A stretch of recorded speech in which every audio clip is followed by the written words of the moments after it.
繼續來看台中大雅有一條人行道，只有37公分寬，行咧，佫會拄到電火條啊！在地鄉親真惋惜，講根本就親像咧行高木橋共款，只好是人甲車來爭路。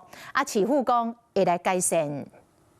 這條青色的人行道，下甲敢來當好一個人行過，若真歹行，也得愛隨時閃獎改本。撞到電線桿了，行無幾步，就去互電火條啊撞到。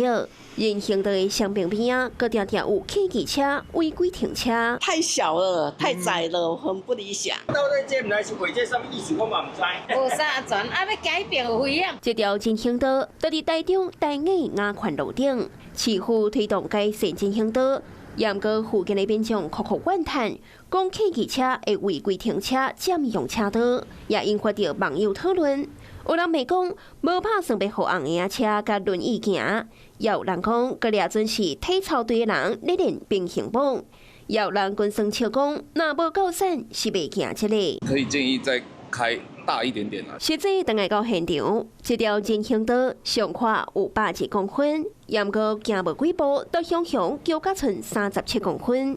是講根據法規，一般道路人行道上無愛有1公尺半，較無12公尺的道路，人行道的寬度上無愛有1公尺2，假使受到道路狀況的限制，也袂當無90公分寬。為地方反對電箱設置，因電桿未能如預期移除，部分路段標線型人行道寬度未能畫足。建設局表示，因為電火條啊一直無刷走，所以才會去壓縮到人行道。後續會請交通局檢視路邊停車空間，討論調整的方案。